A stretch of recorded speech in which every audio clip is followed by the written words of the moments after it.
Que ces derniers dimanches, on est dans une série qui s'appelle Les héros de Dieu. Et vous avez eu plusieurs qui vous ont présenté ça. Et c'est vraiment notre série. Ici, on parle des personnes qui ont accompli des actes extraordinaires alors que c'était des personnes qui étaient normales, comme moi et toi. Et mon thème ce matin, en étudiant les héros de Dieu, c'est vivre le surnaturel dans un monde naturel. Ça veut dire marcher les pieds sur la terre, mais le regard au ciel. Ça veut dire que les pieds ne décollent jamais de la terre. Elles foulent la poussière. On sent qu'il y a de la poussière là sur nos pieds. Mais notre tête est hyper et en connexion directe avec ce qui se passe dans le ciel. Et c'est ça mon cœur ici. C'est vraiment, je bénis le Seigneur pour ça. Juste avant de commencer, je voulais juste simplement dire que Dieu, pour construire un peuple, a choisi un homme qui s'appelle Abraham. Et ensuite, après Abraham qui était un patriarche, Abraham a donné naissance à Isaac. On voit toute une petite... Abraham a donné naissance à Isaac. Isaac, on voit, a donné naissance à Jacob, à Ésaü.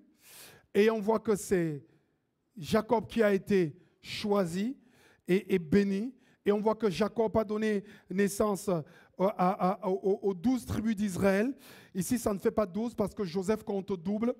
Il a eu double portion, Joseph.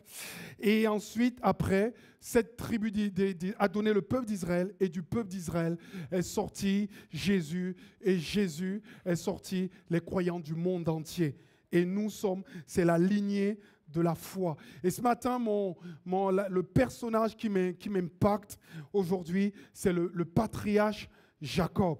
Vraiment quelqu'un qui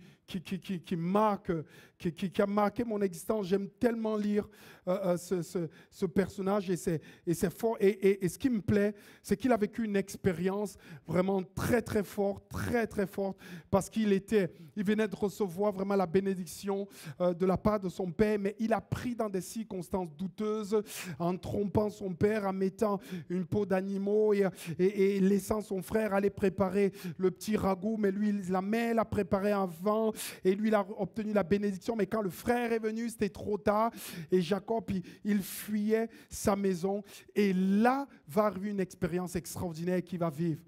L'Éternel se tenait, Jacob partit de Beersheba et prit la direction de Charan. Arrivé à un certain endroit, il passait la nuit car le soleil était couché. Il prit une pierre dont il fit son oreiller et il se coucha à cet endroit. Il fit un rêve. Une échelle était appuyée sur la terre et son sommet touchait le ciel. Ok. Je pensais que vous allez réagir, mais non. Bref, passons. Des anges de Dieu montaient, il n'y a pas trop d'humour à l'église de rencontre, des anges de Dieu montaient et descendaient par cette échelle. L'Éternel se tenait au-dessus d'elle et il dit, je suis l'Éternel, le Dieu de ton grand-père Abraham, le Dieu d'Isaac, ton père. La terre sur laquelle tu es couché, je te la donnerai à toi et à ta descendance. Ta descendance sera pareille à la poussière de la terre. Tu t'étendras à l'ouest et à l'est, au nord et au sud. Toutes les familles de la terre seront bénies en toi et en ta descendance. Waouh! Là, on voit l'expérience que Jacob vient de vivre. On va y revenir dessus. Ce qui est marquant pour moi, c'est que Jacob, quand je disais vivre l'extraordinaire vivre l'extraordinaire de Dieu dans un monde naturel, c'est que Jacob, un homme naturel. Jacob, à cette époque, était comme un wanted. Il y avait une cible sur lui. Il fuyait son frère parce qu'il lui avait piqué le droit de naissance. Son frère lui promettait la mort. Il faut avouer que son frère avait vendu son droit de naissance pour un plat de lentilles. Son frère lui promettait la mort lors des obsèques de leur père. Sa famille était disloquée. Le père était vieux, ne voyait plus. La mère avait pris parti pour lui et ne séparait du frère. Le frère, il a épousé plusieurs femmes. Il attendait la mort de son frère. La famille était disloquée. sa mère délaissée, il part sans rien. Il part sans rien. Jacob, un homme en fuite, chargé de son passé, fatigué de son voyage, se retrouve dans une situation très humaine et très naturelle. C'était un homme naturel. Il y a plein de personnes qui viennent à l'église de rencontre et qui disent, mais non, quand je lis les patriarches, ce n'était pas normal ce qu'ils vivent, ce n'était pas naturel. La situation que je décris là, ce n'est pas pire que la vôtre. Est-ce que ça roule souvent avec la famille? On ne parle plus à la mère. La mère n'appelle jamais le fils. Le père ne prend plus contact depuis 15 ans. On est disloqué. Avec le frère, on se parle de temps en temps. On a des rapports transactionnels. C'est quand il faut payer quelque chose qu'on s'appelle pour payer quelque chose. Il n'y a plus rien entre nous. C'est le désert. Parfois, on est même poursuivi pour les actes qu'on a faits dans le passé. Il y a quelques-uns ici, c'est les dettes, c'est les dettes, c'est les dettes. D'autres personnes ici, pas de travail, ils viennent de perdre leur emploi. Certains même viennent à l'église de la rencontre parfois pour se cacher. C'est pour ça que nous, on a mis le noir dans l'église. Parce que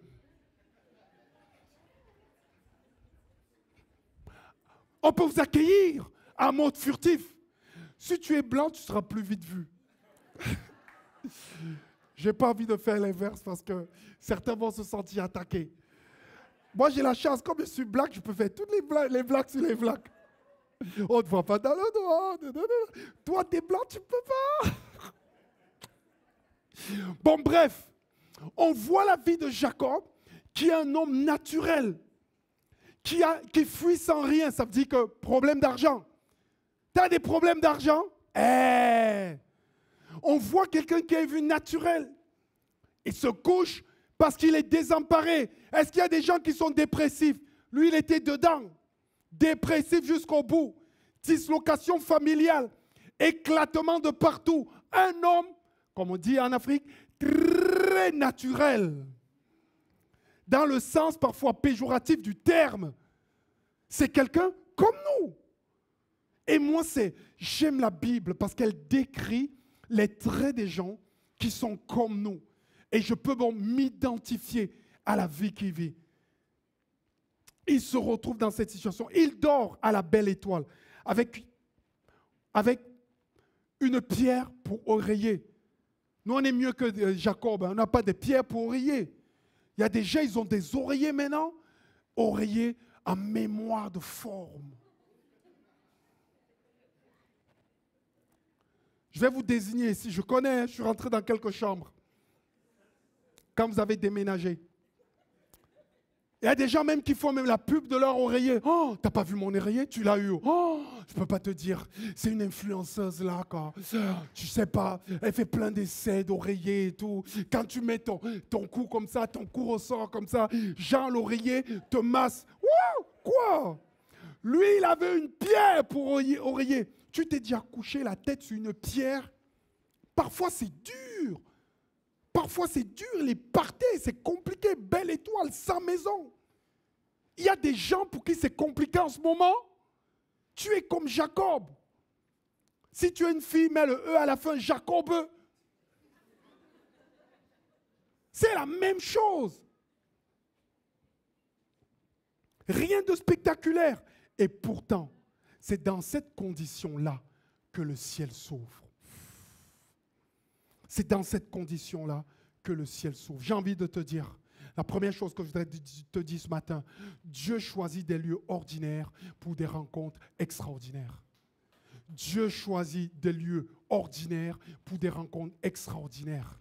Qu'est-ce qui peut passer dans ce lieu? Jacob ne se trouve pas dans un temple. Jacob ne se trouve pas en train de prier ou de jeûner. Il est épuisé, seul, vulnérable. Et pourtant, Dieu vient à lui. J'ai envie de te dire, mon frère, ma soeur, Dieu viendra à toi. Dieu viendra à toi. Dieu viendra à toi. Dieu viendra à toi. Tu vivras cela. Dieu viendra à toi. Dis, voisin, voisine, regarde-le bien. Voisin, voisine, Dieu viendra à toi. Dieu viendra à toi.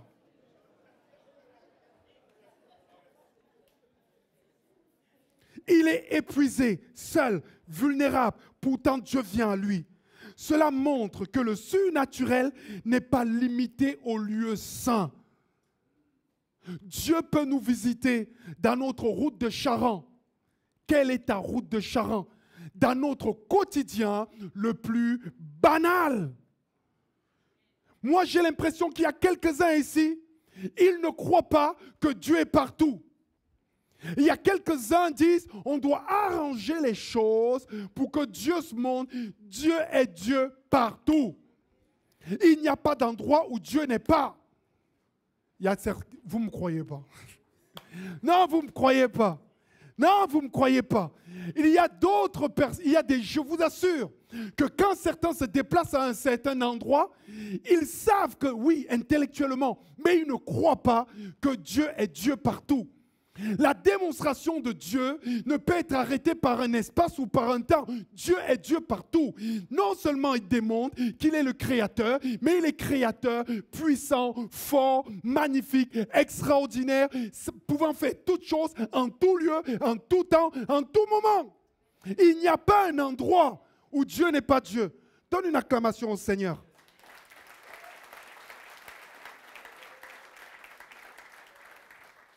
Ne limitons pas la présence de Dieu à l'église le dimanche. Il peut te parler au travail. Il peut te parler en voiture. Il peut te parler dans ta cuisine. Ou même dans les moments où tu es le plus faible. Il peut te parler. J'ai envie de te dire que Dieu choisit des lieux ordinaires pour des rencontres extraordinaires. La deuxième chose que j'ai envie de te dire, c'est l'échelle. C'est l'échelle. Dieu veut créer un lien constant entre le ciel et la terre et ta propre vie. Dieu veut créer vraiment un lien constant entre le ciel et la terre. L'échelle que Jacob voit relie la terre au ciel avec des anges qui montent et descendent. C'est une image de l'accès continu à la présence et au ressources de Dieu, et même au milieu des réalités terrestres. Waouh, Seigneur! C'est Jésus en Christ qui disait, vous verrez désormais le ciel ouvert. C'est dans Jean 1, verset 51. Vous verrez désormais le ciel ouvert et des anges de Dieu monter et descendre au-dessus du Fils de l'homme. Vivre le surnaturel de Dieu, ce n'est pas échapper. Ce n'est pas s'échapper de la réalité, mais c'est rester connecté au ciel dans chaque situation que nous vivons. Il dira, waouh, c'était une échelle comme celle-là. Peut-être mieux encore. Hein. Une échelle. Ce terme paraît ici dans toute la Bible très peu. C'était une échelle comme une rampe. C'est une connexion entre le monde de l'homme et la présence divine. L'échelle, c'est une connexion. Là, je touche le sol, mais j'ai une échelle où je suis au sol, mais je suis en connexion avec ce qui se passe dans le ciel. Et dans l'échelle de Dieu, dans l'expérience qu'il voit, des anges qui montent et qui descendent. Waouh! Moi, je dis, quand je suis par terre et que je vois l'échelle, les anges, ils montent, mais qu'est-ce qu'ils montent? Les anges ne montent jamais les bras vides. Ils montent avec mes demandes. Ils montent avec mes prières. Ils l'amènent dans le trône de grâce. Quand les anges montent, c'est mes prières qui s'élèvent jusqu'à Dieu. J'ai mes prières de supplication, de souffrance, de douleur, de tristesse, de brisement, mes prières qui sont... Voilà, mais les anges les recueillent et ils montent avec. Quand les anges... Moi, il y a beaucoup de personnes qui ne sont pas au fait de l'activité des anges. La Bible dit que les anges sont des créatures qui travaillent et qui aident, qui servent ceux qui vont hériter du salut. C'est ça les anges. Et la Bible dit que l'ange de l'Éternel, les anges de l'Éternel campent autour de ceux qui le craignent. Si tu es en Jésus-Christ, il y a des anges autour de toi. Mais je pense qu'il y a quelques-uns ici que dans leur tête, ils ont même renoncé à l'activité angélique autour d'eux. Ils n'ont même pas l'impression que les anges sont autour d'eux et que les anges opèrent pendant qu'ils marchent sur cette terre. Wouh! Ça vous parle ou pas? Quand les anges montent, ils portent nos prières, nos besoins. Mais quand les anges descendent, ils apportent quoi? La protection de Dieu. Quand ils descendent, les anges, ils prennent ce qui est à Dieu. Ils descendent, ils apportent la protection de Dieu. Quand les anges descendent, ils apportent la direction de Dieu. Ils prennent les messages, ils prennent les cadeaux de Dieu et ils me les descendent. Vous devez hériter le salut. Et il y a une activité angélique autour de toi. Regarde ton voisin. Dis voisin, voisine. Les anges sont autour de toi. Les anges sont autour de toi. Prends conscience. Même avec ta tête bizarre. Non, il ne faut pas le dire. Ce qui est impressionnant, c'est que dans l'échelle, il y a l'échelle, l'escalier, mais le verset dit que l'Éternel est au sommet. Ça me sert à quoi une échelle si Dieu n'est pas au sommet? L'Éternel est au sommet. Dans le songe, Dieu ne reste pas distant. Il parle à Jacob, il renouvelle ses promesses. Il ne dit pas seulement à Isaac, tout dira, mais non, il dit, je serai avec toi. C'est la deuxième chose. Il y avait une échelle et un contact. Et comme cette révélation, moi j'ai envie de te dire en troisième point, une révélation qui change ma conscience de la présence de Dieu. Une révélation qui change ma conscience de la présence de Dieu. Il dit, c'est certain que l'Éternel est dans cet endroit et moi je ne le savais pas. C'est certain que l'Éternel est dans cet endroit et moi je ne le savais pas. Il eut peur et il dit que cet endroit est redoutable. C'est ici qu'il se trouve la maison de Dieu. C'est ici qu'il se trouve la porte du ciel. Ça change sa perception de la présence de Dieu. Moi, j'ai envie de vous dire ce matin, demande à Dieu d'ouvrir tes yeux spirituels pour discerner la présence de Dieu là où tu penseras qu'il était absent. Demande au Seigneur de te faire vivre une expérience alors que tes pieds touchent le sol. Demande à Dieu comme Jacob, fais-moi vivre une expérience. La plupart des personnes qui ne sont plus chrétiens, qui ne sont plus à l'église, c'est qu'elles restent toujours naturelles. Il n'y a rien de surnaturel qui se passe dans leur vie. Ils n'ont rien de la présence, de la puissance de Dieu dans leur cœur. Ils vivent simplement sans aucune expérience. Il y a d'autres personnes qui vivent une expérience avec Dieu et ils mangent dessus pendant 30 ans. Je m'explique. Ils vivent une seule expérience avec Dieu et ça dure toute leur vie. Comme si Dieu parle une fois et ne dit jamais plus rien. Dieu veut être avec nous. Il veut marcher avec nous. Il veut nous démontrer sa présence. Moi, je dis, Seigneur, il n'y a pas de héros de Dieu qui ne voient pas la gloire de Dieu, qui ne vivent pas des expériences surnaturelles. Je ne suis pas un mystique. J'ai bien les pieds sur terre parce que quand arrivent les impôts, tu es obligé de payer. Ça te met les pieds sur terre, ça te les ancre même. Mais après, à côté de ça, je ne peux pas vivre que cette réalité. Il faut que je puisse garder les pieds sur terre, mais il faut que je vive une réalité surnaturelle. Quelle échelle as-tu vue? Comment Dieu t'a montré sa présence? Pourquoi tu dis que Jésus existe? Qu'est-ce que tu as vécu avec lui? Tu as vu quoi? Quel verset t'a percuté? Comment tu as été transformé? Quelle expérience as-tu vécue? Dieu est Dieu comment? Où? Quelle expérience as-tu vue? Dernièrement, est-ce que tu as été touché? Jacob a dit, hé! Dieu est dans cet endroit avec moi! Je vis une réalité terrible de séparation, de brisement, mais Dieu est là! Je le vois! Mes yeux ont vu ta gloire! Mes yeux ont vu ta main! Mes yeux ont vu tes actions. Mes yeux voient qui tu es. Alors le monde entier peut mentir, mais Jacob savait que Dieu avait. Demande au Seigneur. Seigneur, pendant qu'on est dans les vacances là au mois d'août, avant que la rentrée ne commence, Seigneur, si tu pouvais m'ouvrir les yeux. Seigneur, si tu pouvais me montrer que tu es vivant.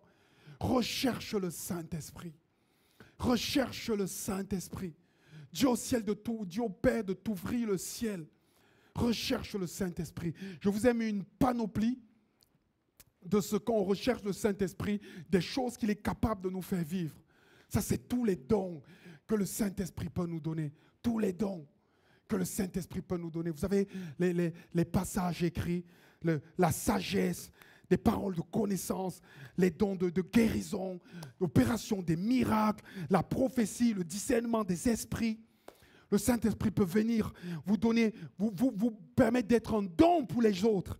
Un don quand tu es prophète, évangéliste, pasteur. Le Saint-Esprit peut vous donner le don d'exhortation. Tu as un encouragement franc. La libéralité, cette faveur de donner, le don de diriger, de présider, le don de miséricorde, j'aime ça. Qu'il remue tes entrailles quand quelqu'un souffre, tu tends la main parce que ça vient de Dieu. Le surnaturel de Dieu. J'ai envie, on est des personnes qui vivent dans un monde naturel, mais on vit des choses surnaturelles. Vivre le surnaturel de Dieu augmente en toi la perception d'un Dieu vivant capable de tout réaliser. Vivre le surnaturel de Dieu augmente en toi la perception d'un Dieu capable de tout réaliser. Cela impacte tes choix, tes actions et tes comportements. Avant de choisir, quand tu sais que Dieu est vivant, tu vas dire Seigneur, parle. Avant de te comporter, tu vas dire Seigneur, non, je crains ton nom parce que tu es vivant. Montre-moi comment je devrais faire. Wouh! Quand tu vas poser une action, tu vas immédiatement dire Seigneur, est-ce que cette action te plaît? Parce que tu as la perception que Dieu est à côté de toi. Il y a beaucoup de personnes qui n'ont plus ces perceptions. Les choix, les décisions, les trucs. Nous, on craint Dieu. On craint réellement Dieu. Il faut que cette année qui arrive, ce temps-là qui passe, tu vives cela en Jésus-Christ. Il l'a dit. Jésus dit désormais, le ciel est ouvert. Vous verrez les anges descendre et servir le Fils de l'homme. C'est pour nous, c'est pour toi, c'est pour moi. Demande-le au Seigneur. Dieu n'a pas de chouchou. Il ne fait exception de personne. Quatrième truc que j'ai envie de te dire, le surnaturel de Dieu produit un engagement. Les gens qui ont vu Dieu, qui ont vu cette échelle comme Jacob, ils savent, ça produit en eux, le surnaturel produit un engagement. Jacob se leva de bon matin. Il prit la pierre dont il avait fait son chevet. Il la dressa pour monument. Il versa de l'huile sur le sommet, l'onction. Il donna à ce lieu le nom de Bethel, mais la ville s'appelait auparavant Luz. Il change le nom de la ville. Elle s'appelle encore Bethel. Il dit, là c'est la maison de Dieu. Il se consacre, Il dit, Seigneur, j'ai vu Dieu. J'ai vu un Dieu extraordinaire. J'ai vu un Dieu qui mérite d'être servi. J'ai vu un Dieu qui mérite d'être aimé. J'ai vu un Dieu qui veut aimer les autres parce que j'ai vu Dieu. En arrivant dans cette ville, j'ai vu Dieu. C'est pour cela qu'on s'est mis à prier. Et qu'on sait que ce que nous faisons ne vient pas de nous-mêmes, mais il y a un Dieu extraordinaire qui agit. Jacob fit un vœu en disant, si mon Dieu est avec moi, le Dieu que j'ai vu, le Dieu que j'ai vu, j'ai entendu, le Saint-Esprit qui m'a percuté, ce Dieu-là, si ce Dieu est avec moi et me garde pendant mon voyage, que je fais, s'il me donne du pain à manger, des habits pour me vêtir, et si je retourne en paix vers la maison de mon Père, alors l'Éternel sera mon Dieu. Cette pierre que j'ai dressée pour monument sera la maison de Dieu, et je donnerai la dîme de tout ce que tu me donnes. Jacob ne se contente pas d'être émerveillé. Il érige un monument, il verse une huile, et il fait un vœu à Dieu. Il fait un vœu à Dieu. Il fait un vœu à Dieu. Les expériences surnaturelles, authentiques, nous poussent à adorer, à nous engager. Il nous pousse à donner. Il promet même de donner la dîme. Il y a des gens qui disent, mais comment ils sont fous ces évangéliques? Ils donnent 10% de ce qu'ils gagnent et ils donnent encore des offrandes. Ils sont fous. Non, on n'est pas fous. On voit Dieu.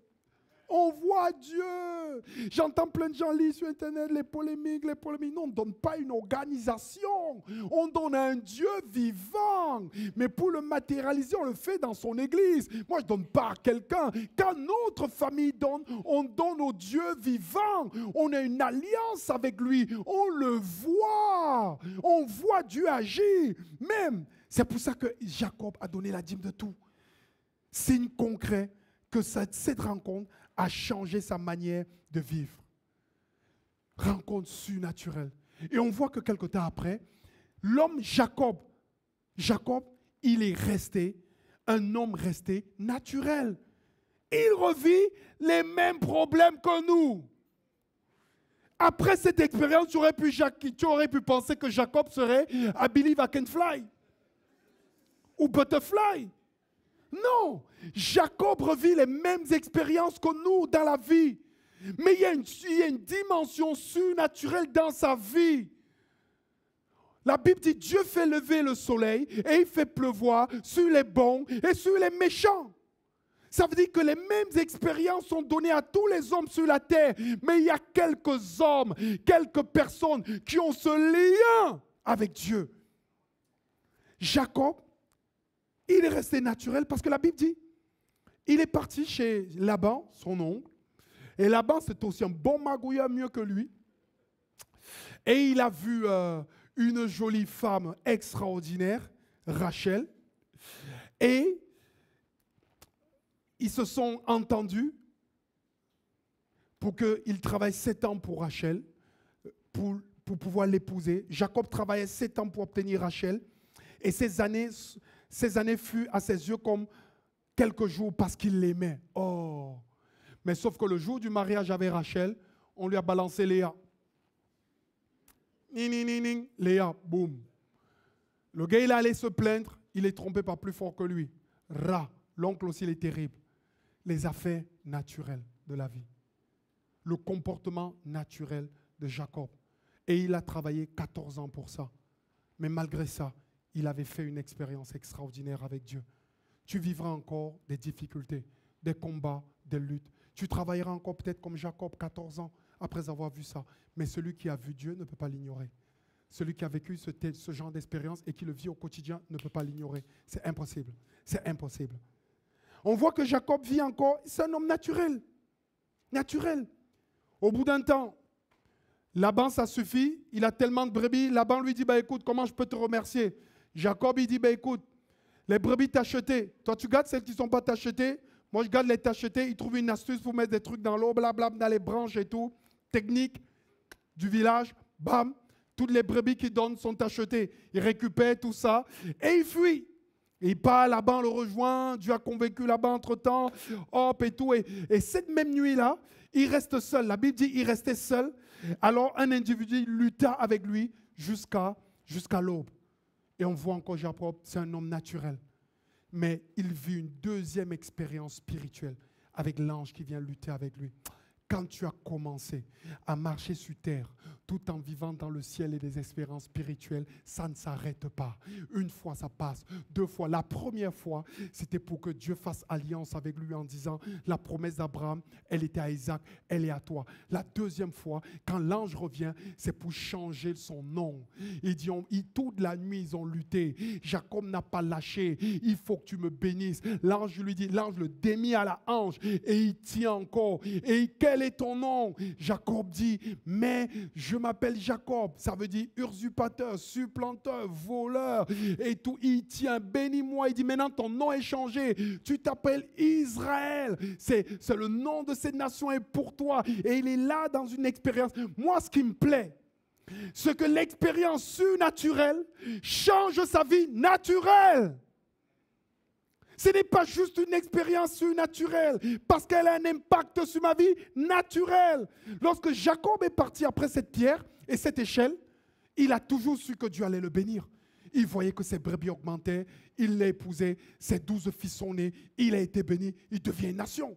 Quand il lutte avec l'ange toute la nuit, ça change son nom. Il ne s'appelle plus Jacob, il s'appelle Israël. Il vit une fois, mais il devient un homme naturel, mais Dieu revient toujours, continuellement, par son surnaturel. Jacob nomma ce lieu la face de Dieu, Péniel. Car il dit, j'ai vu la face de Dieu et j'ai la vie sauve. Et j'ai la vie sauve. La plus grande manifestation du surnaturel n'est pas un miracle spectaculaire, mais la présence constante de Dieu dans chaque étape de ma vie. C'est marcher dans la conscience que le ciel est toujours ouvert. Je marche à chaque étape, Dieu avec moi. Vive le surnaturel dans un monde, vive le surnaturel dans un monde naturel. Seigneur Jésus, est-ce que vous ne voulez pas vivre ça? Est-ce que ça peut être votre cas? Est-ce que vous dites, Seigneur, waouh, ma vie naturelle c'est quoi? Le travail, le boulot, la maison, oh, ok c'est bien. Mais Seigneur, quelle est la plus-value que je sois chrétien? Moi, je n'accepte pas. Moi, je veux voir Dieu. Pourquoi je ne suis pas Jacob? Pourquoi je ne peux pas demander à Dieu? Pourquoi il ne vient pas me visiter dans ma chambre? Pourquoi dans ma maison, je ne vis pas les choses? Seigneur, j'ai besoin de plus. Tu dis que, Seigneur, tu es monté au ciel et tu intercèdes pour nous. Seigneur, j'ai soif. Je veux, ouvre-moi le ciel. Il y a beaucoup de personnes qui disent que c'est à cause de mon péché. Dieu est mort pour toi quand tu étais encore pécheur. Ça veut dire qu'il peut se démontrer sur ta vie. Et c'est lui qui vient ôter le péché que tu as. C'est lui qui vient pour te délivrer. Donc quand il vient, il sait que tu es pécheur. Certaines personnes vont dire, mais ma famille est comme ça. Je suis, excuse, excuse, excuse. Qui veut ce matin dire, Seigneur, Seigneur, je veux. Fais-moi vivre quelque chose qui ne vient que de toi, qui marque ma vie. Fais-moi, Seigneur, appelle-moi à un ministère, appelle-moi à vivre quelque chose, appelle-moi. Seigneur mon Dieu, je ne peux pas vivre fade. Seigneur, les héros de Dieu, Jacob est devenu un héros de Dieu parce qu'il est le père de toutes les 12 tribus d'Israël. Et c'est son nom qui a été donné à toutes les tribus d'Israël pour sauver et bénir la terre. C'est un héros.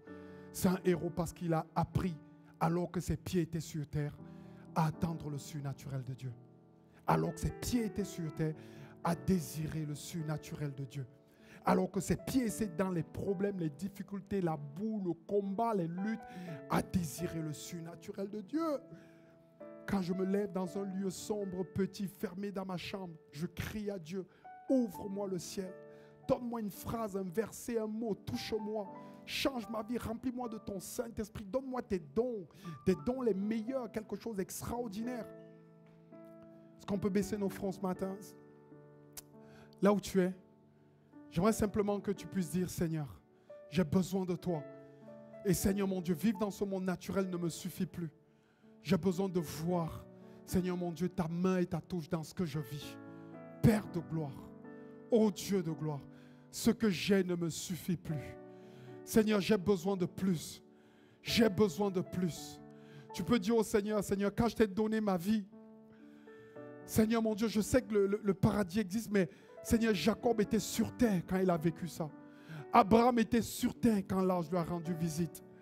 Oh Seigneur, Pierre est tombé en extase quand il a vu, Seigneur mon Dieu, cette nappe descendre. Il était sur terre. Jean a vu l'Apocalypse, il était sur terre. Des hommes et des femmes ont vécu des expériences extraordinaires. D'autres ont eu des visions, des songes. Seigneur, certains n'étaient même pas encore à toi que tu les avais déjà montré ta gloire. Montre-nous ta gloire, Père. Montre-moi ta gloire. Montre-moi ta gloire, Seigneur. Il y a des gens ce matin qui disent, Seigneur, vraiment, j'ai besoin de te voir. J'ai besoin de voir ta gloire et ta présence. Oh Dieu de gloire, j'ai vraiment besoin. Manifeste-toi, priez là où vous êtes.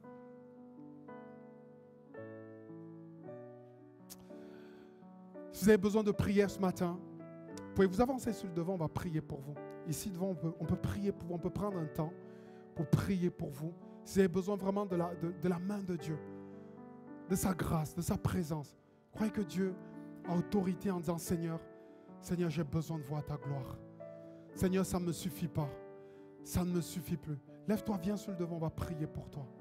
Priez que vraiment le Seigneur te bénisse et t'aide. Yes, alléluia, alléluia, alléluia, alléluia, alléluia, alléluia, alléluia, alléluia. Oh, alléluia, alléluia, alléluia, alléluia, gloire à Dieu. Avancez-vous bien sur le devant, on va prier pour vous. Tu dis, Seigneur mon Dieu, mais oh Dieu de gloire, alléluia, alléluia. Alors que vous êtes devant là, commencez à prier le Seigneur. Là où vous êtes, commencez à demander au Seigneur. Seigneur, j'ai besoin de voir quelque chose de plus. Seigneur mon Dieu, au nom de Jésus. Au nom de Jésus. Je suis sûr qu'il y a des personnes. La Bible dit, à la fin des temps, je rependrai mon esprit. À la fin des temps, je rependrai mon esprit. À la fin des temps, vos vieillards auront des songes, vos jeunes hommes des visions. À la fin des temps, je rependrai mon esprit. Que l'Esprit de Dieu, que l'Esprit de Dieu, que l'Esprit de Dieu souffle dans ce lieu. Que l'Esprit de Dieu se manifeste, agisse puissamment, souffle dans ce lieu. Que l'Esprit de Dieu se répande, se répande, se répande, se répande dans ce lieu. Que l'Esprit de Dieu agisse, agisse, agisse, agisse, agisse au nom de Jésus. Seigneur, nous voulons voir reculer, Seigneur, les mensonges du diable. Seigneur, mon Dieu, les pensées de l'ennemi. Seigneur, nous voulons voir reculer, Seigneur, mon Dieu, ce que l'ennemi a fait pour nous arrêter. Ouvre-nous, ouvre, Seigneur, mon Dieu, le ciel de Toulouse pour nous.